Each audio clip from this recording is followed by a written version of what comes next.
It doesn't get much better than beauty products that smell great, have clean ingredients, and are local. We have Lauren Rowley joining us. She created Bella Hue, this beautiful line we have in front of us here. Lauren, thank you so much for joining us today. Yeah, thank you for having me.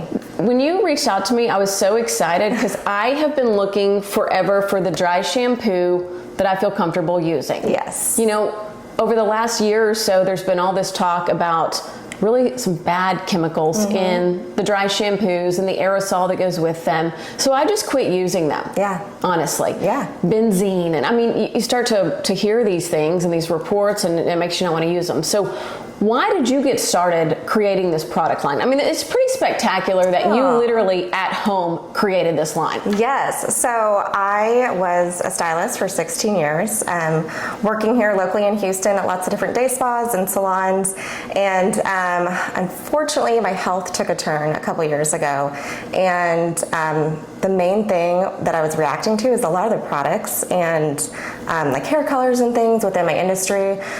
So unfortunately, it kind of came to a head after about 2 years of just constant hives and just itchy things, and figuring out like joint pain that I thought was like early arthritis was actually to do with like the products that I was using. So I went to Baylor College of Medicine. They ran all these tests and gave me like a phone book worth of like just products that I had to avoid. And the doctor said, it might be time to think about a career change. And it was pretty like, I tend to be pretty like, you deal with what you got and let's just move on. But that one, it felt like a blow, you know? So I remember driving home and taking a moment to kind of, you know, have my feelings about it. And then I thought, no, like I'm gonna go, I'm gonna find these products, I'm gonna find these alternatives. And for me, a main one was dry shampoo. You know, I'm a busy mom, like a lot of women are, and I don't have time to wash my hair every day. Like I got a lot of hair, I don't have time. Something has to give, and for me, that was one of them. So, I started looking for products out there and found every single time there was something on that list that I was like, I can't use it because of that. I can't use it because of this.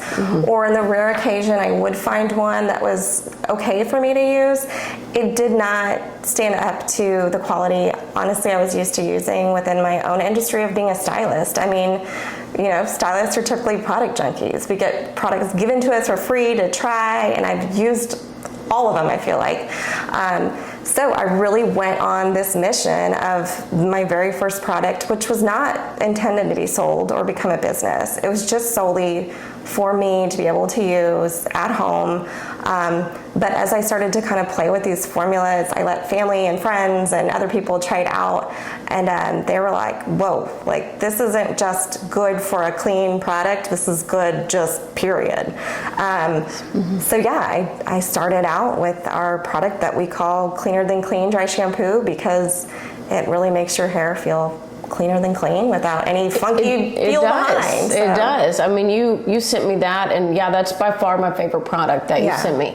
And I like that you have two variations. So she has one of the dry shampoos, and by the way, it's a great idea. Yeah. Because the aerosol is really what we have found out over time in many of the dry shampoos is the problem. Yeah. As far as chemicals. And so here you can put it on, you know, it's show us more. I mean, I like how you made it to where you can use this, but then you also have the non-aerosol if you want to spray it that way. So as we've grown, you know, my first few customers really weren't into the toxic-free lifestyle. They were like friends of family, and they were just using it to support me. As we've grown, we've got lots of customers that are either like already totally on the bandwagon of being toxic-free, and we have some that are just like, hey, I heard it's a good product, let me try it. So we created the aerosol-free pump bottle. This is going to be the most similar to a traditional dry shampoo. You pump it in, it sprays. But then this is my favorite. I get asked this all the time because you can really spot clean with this product. So it's a really, really light, I like triple mill it. It's really, really fine. So it's easy to work in. And you just tap your brush in. I always say do a couple of tap offs aside.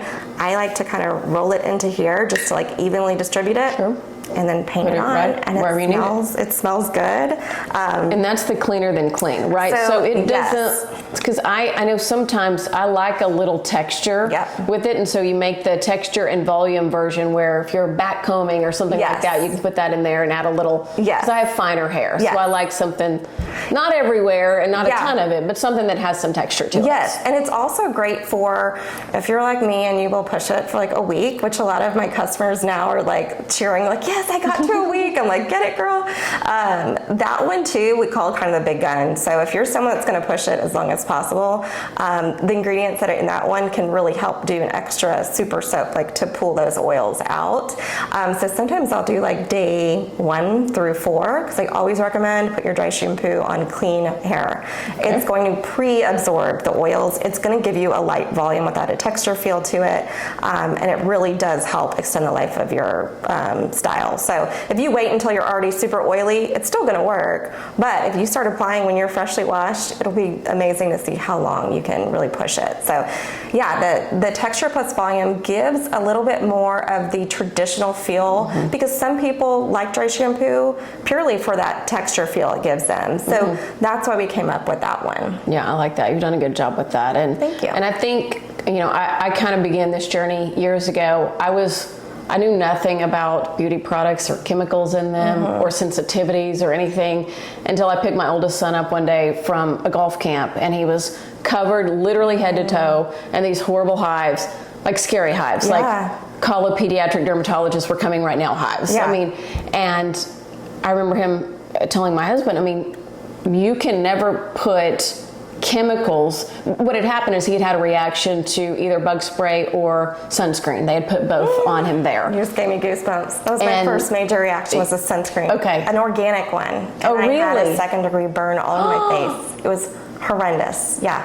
From and I've shared the picture before, but it's scary to look at, so I don't share it often, but I will. But it's from the chemicals of a sunscreen. I had a major reaction to it, and you didn't even recognize who I was. It was swelled up. I swelled up, and it actually ate through layers of my skin, and it lasted about a month.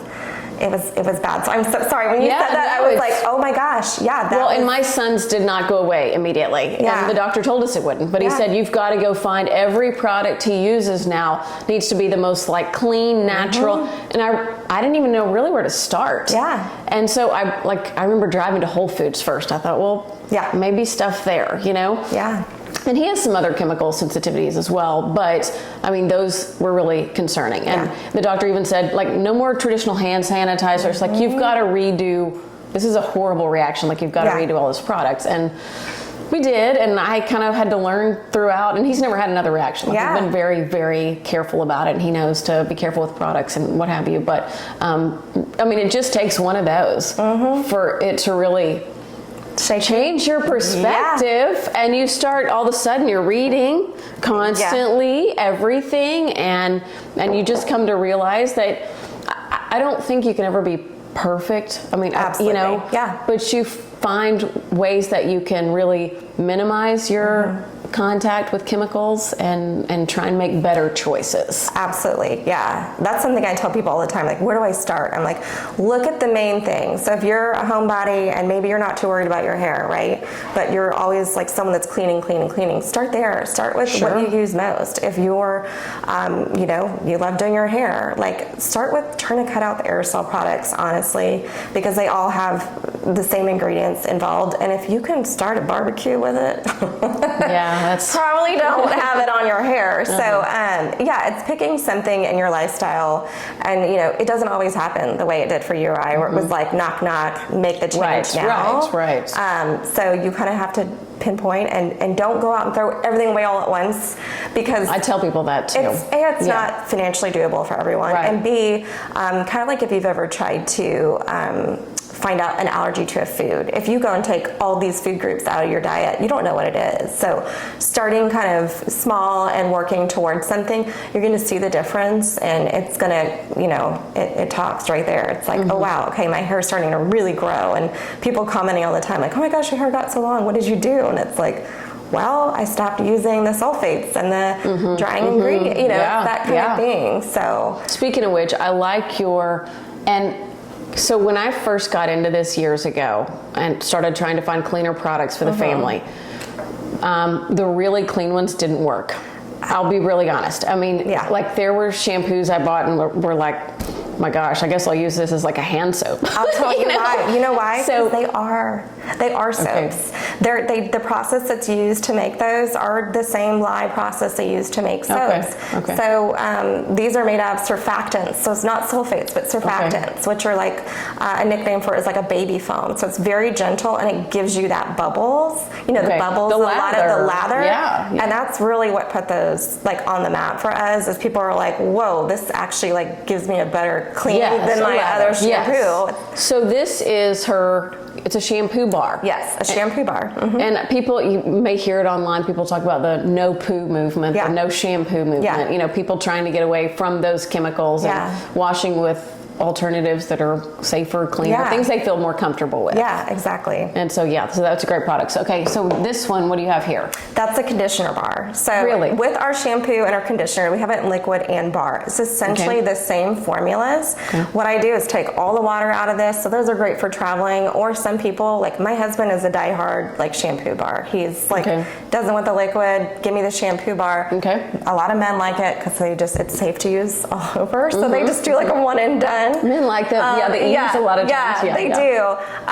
So it's essentially our liquid, take out the water, and we have a pH safe hardener in our bars to harden it down. So it's essentially about 3 bottles worth of shampoo or conditioner in one bar.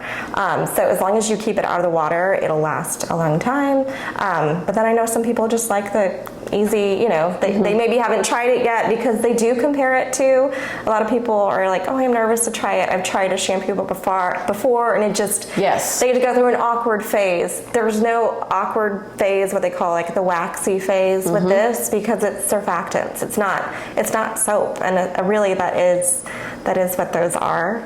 And Well, and you may not need all the really harsh, like I've noticed since I don't have to put as many chemicals on my hair anymore. I've noticed I don't need the real harsh shampoos anymore as a result. So when you kind of clean up all your beauty products, you tend to not need you know, those chemicals as much anymore. Exactly, And I think too, like starting out, you know, shampoo is a great place, or dry shampoo. These are two things that, you know, people, almost everyone washes their hair, and if you're not washing it, you're trying to make it go longer. So that's where I kind of say those are the two biggest adjustments you can make as well, because the difference between sulfates and surfactants are major when it comes to the life of your color, which a lot of women color their hair too. So it's this chain reaction, right? It's like you use these sulfate shampoos, you're stripping your color, it's dry, you need to cut more, you need more toners, you need this, and you're going back in there. So it definitely helps to extend the life of your color and the health of your hair, and kind of all works together, Okay. And then, so tell me about some of the other products. You've kind of gotten into skincare as well. I have, which ironically, because my first symptom, like major symptom, was with the sunscreen, and we only just now recently started doing a skincare. I've been using my own just homemade stuff for a while now. I didn't think to sell it until more recently, when people that buy from us are like, hey, well, what do you use for this? And for a while I tried to avoid it because it felt kind of like, oh, I make my own, you know, I don't use other people's stuff, because I truly couldn't. Like everything I read on these labels, I'm like, I can't use that, I can't use that. And for me, a big thing is the formaldehyde releaser that comes in the preservatives that big companies use. It's cheap, it's easy. So researching and finding a eco-certified preservative for products was really hard in skincare. So you know, that took a while for me to kind of get to that point. So we've launched skincare line, everything from cleansing balms to cleansing creams. Our rose toner is great. It's a dual purpose. You can actually use it on your hair as a refresh too, on your face. It's alcohol free. So I don't put alcohol in any of our products. Because it's drying? It is, and like with hairspray, that's one of the main components in most hairsprays is alcohol, and it dries your hair out. Yeah. So that was kind of a tricky one for me to formulate. But really, all the products have been from our loyal customers who are like, okay, I want more. Would you ever think about doing this? Or, you know, my son has really bad eczema, and we come up with our Bella Balm to help treat that, and that also is great for hair frizz. So I try to make sure I pack as many uses into one product as possible, but yeah, it's really kind of grown from there. So, and you use essential oils to scent everything, and it's I'm very much a scent person. Yes. So if something smells funny to me, I can't use it. I mean, I'm the same. I've always been that way. So I love that yours is just a very light sort of peppermint or rosemary or lavender. I mean, a very pleasing. I mean, I think you'd be hard-pressed to find anyone who didn't enjoy the scent. Oh, thank you. Yeah, that's our big thing. So because of that, we now have we sell our essential oil in a dropper. Like people use it in their diffusers now. So it's our signature scent, which is organic eucalyptus, lavender, Bulgarian lavender. It smells kind of different than typical lavender, and pink grapefruit. So that kind of makes up our signature scent. And then our other one is the rosemary and peppermint, and that's become really popular, and we usually do it just seasonally apart from our shampoo, but I've got a lot of people asking for that to come back, so we may have a surprise coming at some point. Yeah. Good. And how long have you been doing this? Because you have quite a following already. I do, yeah. So we will be in business 3 years come June the 6th, I believe, is our launch date. I remember it was the day after Cinco de Mayo, and I was like, come on, Lauren, come in. So yeah, it'll be 3 years, so I guess. Okay. Yeah. And so you've added the skincare line, and you have the hair line, and I mean, what's next for you? What are your goals as far as all this? I know you're a mom, so you get to spend, I would think, more time with your kids, kind of doing something like this versus being in a salon full time. Yeah, I do. It's grown a lot, which is wonderful.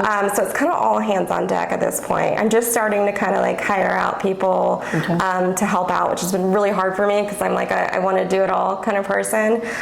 So a lot of our family time is actually spent in the studio.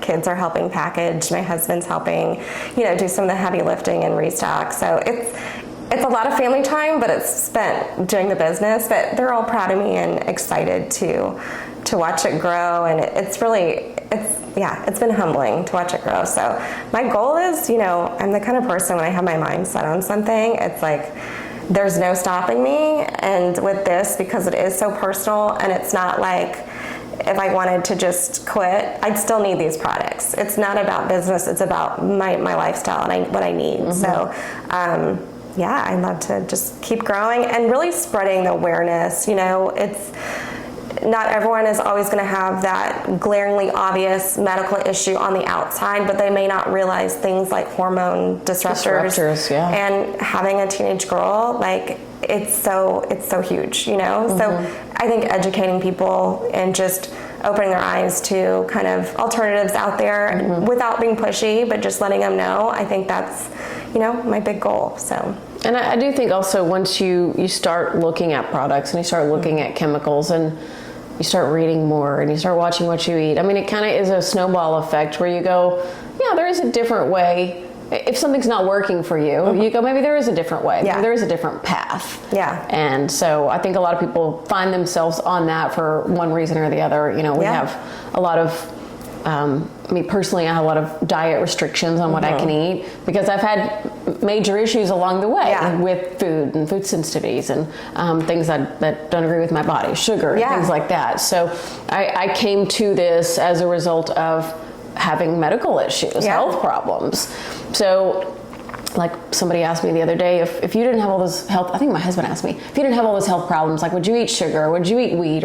And I said, I don't know. I've never really thought about it. I don't miss it. I don't crave it. Yeah. I guess not. I mean, I'm happy with how things turned out. It's become your new norm, and it is kind of that crazy moment when you're like, whoa, like I'm saying things that my mom would say to me, because she's very, very toxic free. She had multiple cases of melanoma and really had to quickly do a look at what she was using on her, and change her lifestyle. But just like any caring mom, when we start to research things, like we almost want to shake the people we love and be like, stop using that. Well, right. I'm the daughter. So, you know, I'm an adult. My mom tells me this and I'm like, okay, mom, you know, and then karma hit a few years later and I was like, hey mom, what did you say about that laundry detergent? You know, like that kind of thing. So it's definitely been kind of fun to I'm sure rewarding for my mom to see too that I'm really starting to listen to her. Thanks, Mom. And tell other people about Mom. it as well. Well, Lauren, thank you so much for being here with us today. Continued success to you. I'm so proud of what you've created.